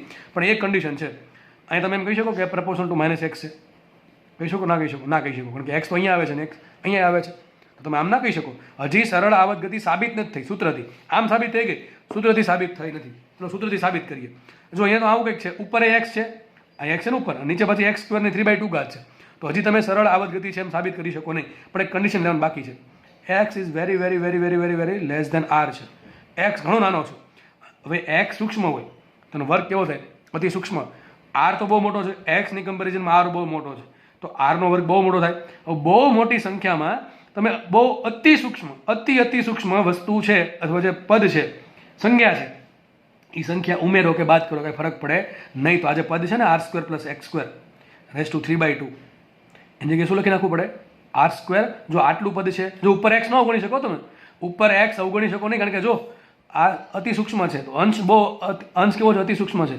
અતિ સૂક્ષ્મ વસ્તુને તમે અવગણી ના શકો. યાદ રાખો, અતિ સૂક્ષ્મ વસ્તુને અવગણી કરી શકો તમે, ગુણાકાર ભાગાકારમાં અવગણી શકશો નહીં. ક્યારે અવગણી શકશો? સરવાળા બાદબાકીમાં. એમ કહું કે 1 કરોડ રૂપિયા છે, એને 0.1 વડે ગુણો તો જો ઘણું નાનું સંખ્યા થઈ જાય, કે ભાઈ 0.01 વડે ગુણો આટલા વડે, તો સંખ્યા ઘણી નાની થઈ ગઈ. તો ગુણાકારમાં નિયમ લાગુ ન પડે અતિ સૂક્ષ્મ વાળો. પણ હું એમ કહું 1 કરોડમાં તમે 0.1 રૂપિયો નાખો તો ફરક પડે કે ન પડે? 10 પૈસા નાખો કે ફરક પડે? ના પડે. બાદ કરો તો પણ ફરક ના પડે. યાદ રાખો, અવગણવાનું ક્યાં રાખવાનું? હંમેશા જ્યાં પ્લસ માઇનસ નિશાન હોય ત્યાં જ તમે અવગણી શકો.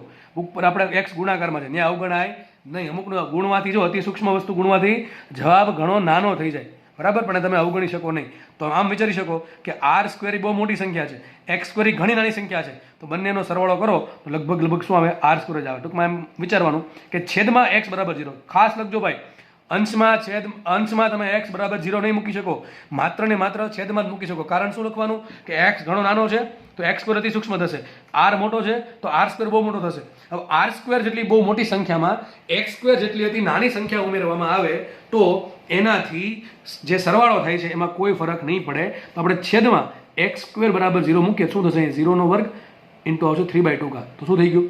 r ની કેટલી ઘાત? 3/2 ઘાત. તો r² ની 3/2 ઘાત, સ્ક્વેર ઉડ્યા, શું કીધું? r³ કીધું. શું કીધું? r³. તો સાબિત શું થયું?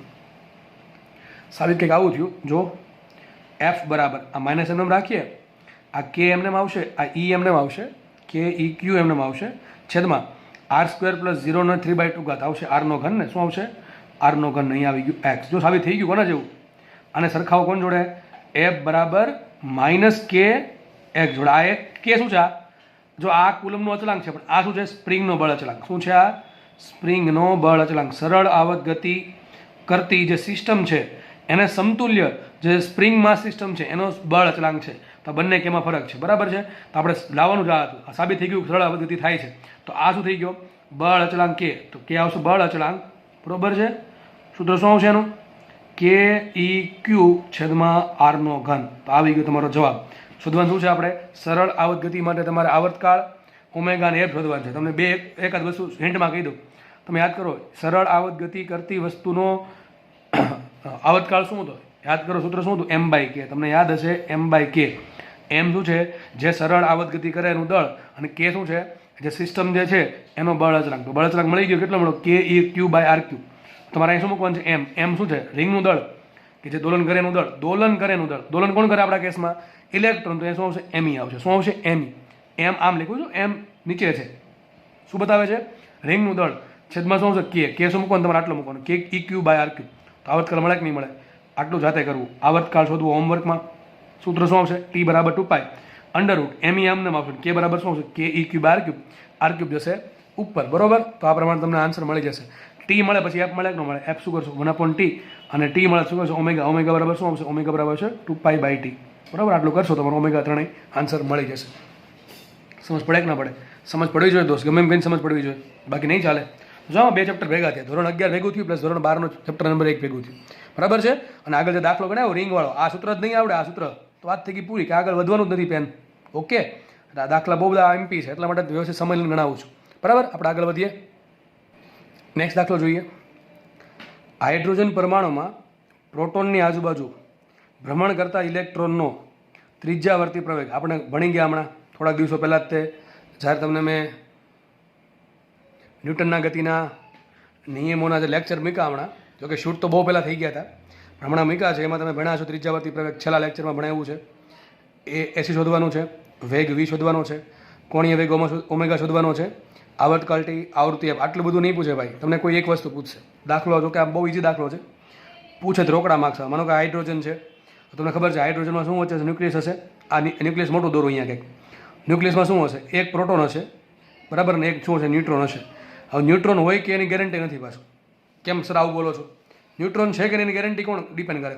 હાઇડ્રોજનના સમસ્થાનિકો. જે હાઇડ્રોજનના આઇસોટોપ્સ છે, બરાબર છે, આપણે ખબર છે 1H1 1H2 અને 1H3. તો આમાં કેટલા ન્યુટ્રોન? આમાં એક પ્રોટોન હોય, એક ઇલેક્ટ્રોન હોય અને 0 ન્યુટ્રોન હશે. કારણ કે આ જે સરવાળો છે કોનો છે? સરવાળો એ આ બેનો સરવાળો છે, પ્રોટોન પ્લસ ન્યુટ્રોન. હવે પ્રોટોન એક છે, ટૂંકમાં એક તો આવી ગયો, ટૂંકમાં ન્યુટ્રોન 0 હશે.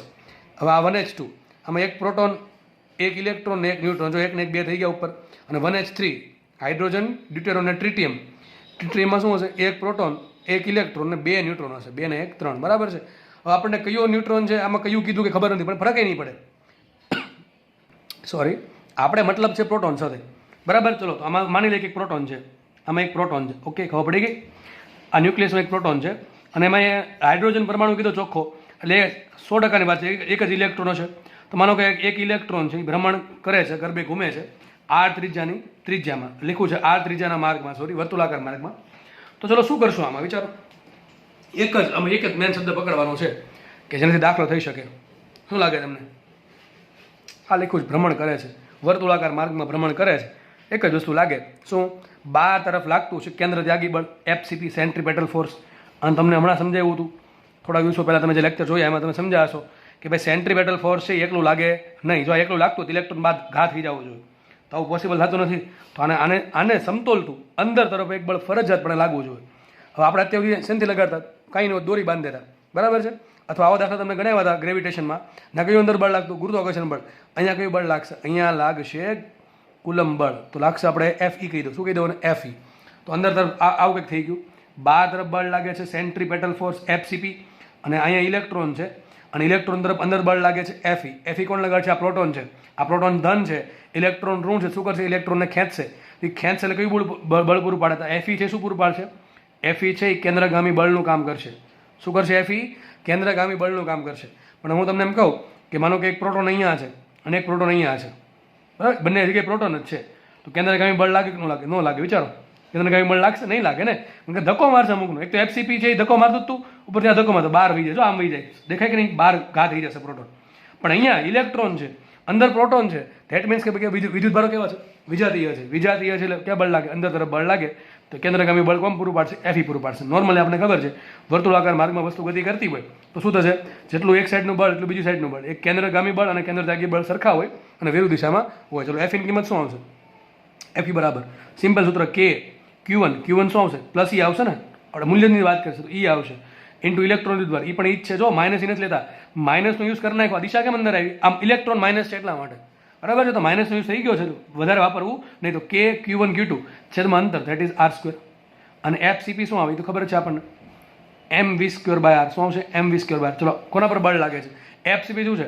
જે પદાર્થ વર્તુળાકાર ગતિ કરે છે એનો દળ. શું આવશે? સોરી, એના પર લાગતું બળ. તો દળ કોનું આવશે? ઇલેક્ટ્રોનનું દળ આવે. કોનું આવશે? ટૂંકમાં આવશે ME. શું આવશે? અહીંયા ME આવશે. તો ME ઇન્ટુ V થઈ ગયો ઇલેક્ટ્રોનનો વેગ ને છેદમાં આવશે ત્રિજ્યાનો વર્ગ. બેન સરખાવો. શું લઈએ આપણે? FE બરાબર લઈ લઈએ FCP. બેન સરખાવો તો શું મળશે? જો અહીંયા મળશે આવું KE²/r² is equal two ME into V²/r. શોધવાનું શું છે?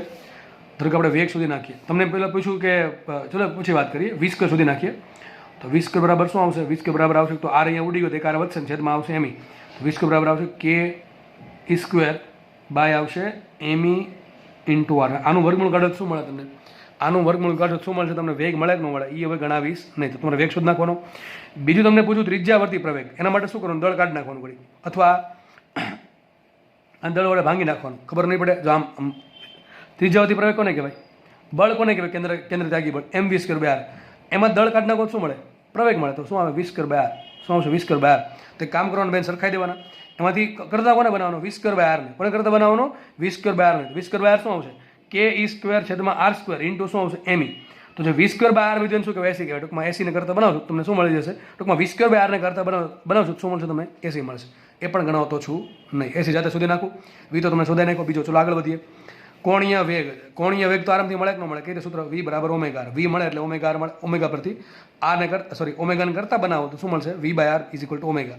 ઓમેગા મળે તો આવર્તકાળ મળે કે ન મળે? સૂત્ર શું આવે? 2 બાય ટી. તો ટી બરાબર 2 બાય ઓમેગા. પછી ઓમેગા પરથી તમે શું મળશે?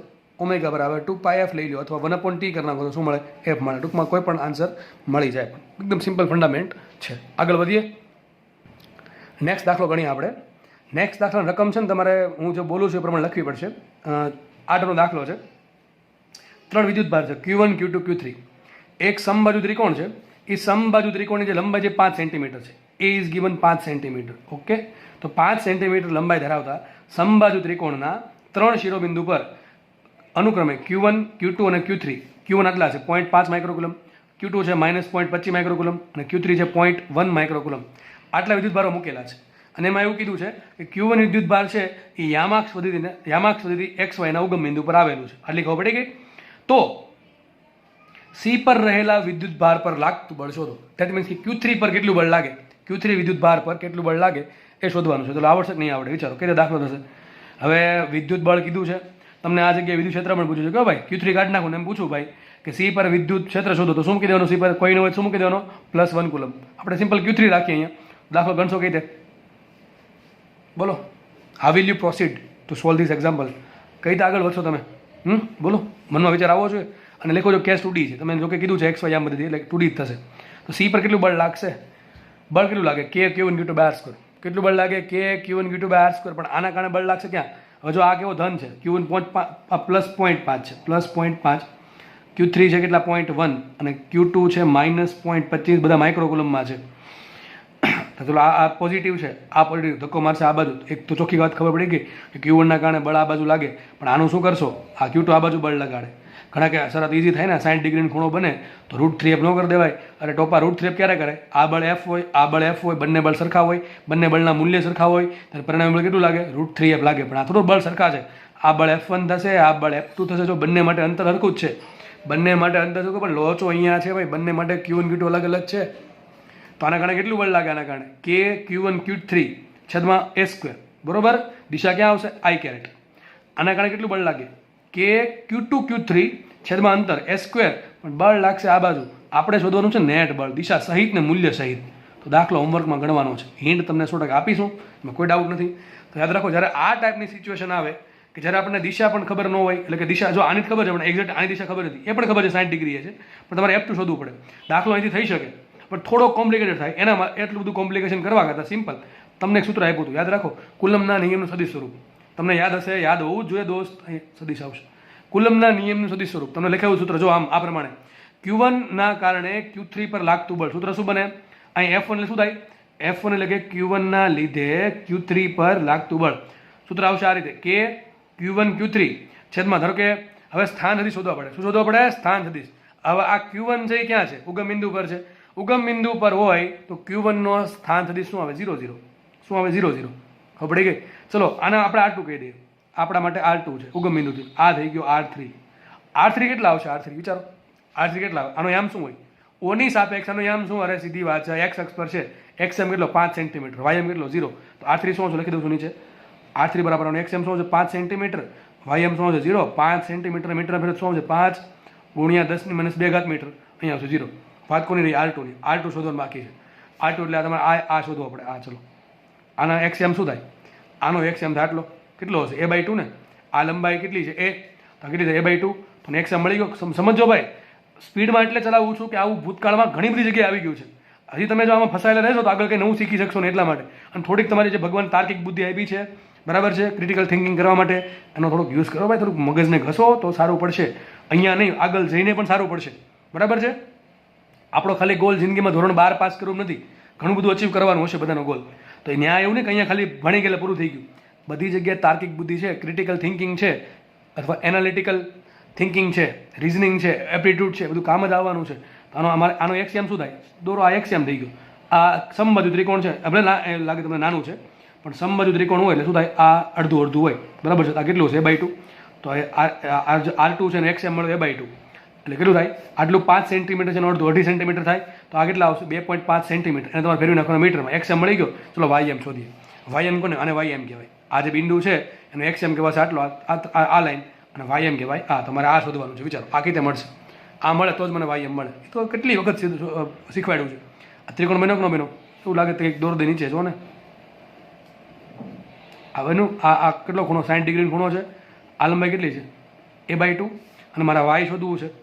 કઈ રીતે મળે? વિચારો. ખૂણો છે, પાછળની બાજુ છે, સામેની બાજુ છે. સૂત્ર શું છે? tan 60નું. tan 60 બરાબર Y ના છેદમાં A/2. તો Y બરાબર શું આવે? A/2 into tan 60. શું આવે? Y બરાબર A/2 ઇન્ટુ tan 60 ડિગ્રી. બરાબર કે નહીં? tan 60 શું હોય? તમને આવડતું છે સારી રીતે, મારી કરતાં પણ. મજાક છે હો દોસ્ત. tan 60 ડિગ્રીની કિંમત તો તમને આવડતી છે. sin 60 બાય cos 60 શું થાય? √3 થાય ને, બરાબર? તો કિંમત મૂકી દેવાની. તો શું આવશે? √3 A/2. શું આવશે? √3 A/2. એ મૂકો 5 સેન્ટીમીટર. શું આવશે? 2.5 √3. શું આવશે? 2.5 √3. ઓકે, એ સેન્ટીમીટરમાં હશે તો મૂકવું પડે. અહીંયા કેટલું આવે? Axiom 2.5 centimetre. અહીંયા કેટલું આવ્યો? 2.5 √3 સેન્ટીમીટર. એટલે સેન્ટીમીટરને મીટરમાં ફેરવી દેવાના. તમને મળી જશે R1 R2 R3. હવે તમને ત્રણેયના યામ ખબર છે. આપણે આના પર લાગતું બળ શોધવાનું છે. તો R3 - R1 કરવું પડશે ને છેદમાં શું આવશે? બંને વચ્ચે અંતર. હવે અહીંયા R1 - R3 કરો કે R3 - R1 કરો, કંઈ ફરક ન પડે, કારણ કે માનાંક છે એનો ઘન. આ થિયરી સમજ ન પડે તો આગળ એક થિયરી ભણાવેલી છે, કુલમના નિયમનું સદી સ્વરૂપ. એમાં આ દાખલો જે છે એ એના આધારિત સોલ્વ થશે. બરોબર છે? તો થોડુંક ધ્યાનથી જોઈ લેવું દોસ્ત, એટલે આવડી જાય. બીજું, આના કારણે કેટલું બળ લાગે? F2. ચલો F2 કેટલા હશે? તો F2 ચલો આના પર બળ શોધવાનું. સૂત્ર શું આવશે? K Q2 Q3. K Q2 Q3 છેદમાં અંતરનો વર્ગ. અંતર કેટલું આવશે? આ બે વચ્ચે અંતર થઈ ગયું. R2 - R1 sorry R2 - R3 કે R3 - R2 એનો ઘન કરો. જેના પર બળ લાગે પહેલાં રાખવાનું R3 - R2. આ સદિશ સ્વરૂપે છે. આ જે બળ મળે એ અને આ જે બળ મળે બેનો શું કરો? સદિશ સરવાળો. તો આવશે F1 + F2. પછી વ્યવસ્થિત ગણતરી કરીને આન્સર કોમેન્ટમાં લખવાનો છે. તમારે આન્સર છે ને મને દિશા સહિત કહેવાનો છે, અને જે બળ છે એનું નેટ મૂલ્ય કેટલું છે એ પણ તમે શોધવાનું. જો આ F1 શોધો, પછી F2 શોધો, પછી બંનેનો શું કરો? સદિશ સરવાળો કરો. બરાબર? સદિશ સરવાળો કરીને તમને કંઈક છેલ્લે F મળશે. એ F જે મળશે, બરાબર, એમાં કંઈક સદિશ વધશે. એ સદિશનું પણ મૂલ્ય આગળના મૂલ્ય સાથે ગુણવું પડે. એને કહેવાય નેટ મૂલ્ય. આવું તમને એક દાખલો તમને મેં ગુરુત્વાકર્ષણમાં ગણાવેલો છે. સમજ ન પડે તો એ જોઈ લેવું. ગુરુત્વાકર્ષણમાં સેમ દાખલો લગભગ છે, એ ટ્રાય કરીને જોઈ લેવો. આ સમજ ન પડે તો. બરાબર છે? તો એટલે આપણે લેક્ચર અહીંયા રાખીએ. નેક્સ્ટ લેક્ચરમાં મુલાકાત થશે. આ સ્પીડમાં એટલા માટે ભણાવ્યું, ઘણાના કદાચ ઉપર થઈ ગયું હોય, પણ એના માટે સાબિત એવું થાય કે ભાઈ લોકો મહેનત કરતા નથી, રિવિઝન કરતા નથી. તો રિવિઝન કરશો ને તો જ કંઈક આવડશે. બાકી એકને એક વસ્તુ 10 વખત ભણાવવું કે 20 વખત ભણાવવું, એક વખત ભણાવવું કંઈ મતલબ છે નહીં. તો આ જે બધું સોલ્વ કર્યું છે યામ શોધતા, એ હવે 11મા ધોરણમાં જે નવા વિદ્યાર્થી આવે એને આવડી જાય. તો આપણે તો આવડવું જોઈએ. અને આનો યુઝ આપણે ઘણી બધી વખત કરી ગયા છીએ. મેં કીધું એ પ્રમાણે ગ્રેવિટેશનમાં શીખવાડ્યું છે, તો અહીંયા વધારે પાછું શીખવાડવાની જરૂર કોઈ નથી લાગતી મને. ટ્રાય કરો. બરાબર છે ને? આન્સર કોમેન્ટમાં લખો. ધન્યવાદ. જય હિન્દ.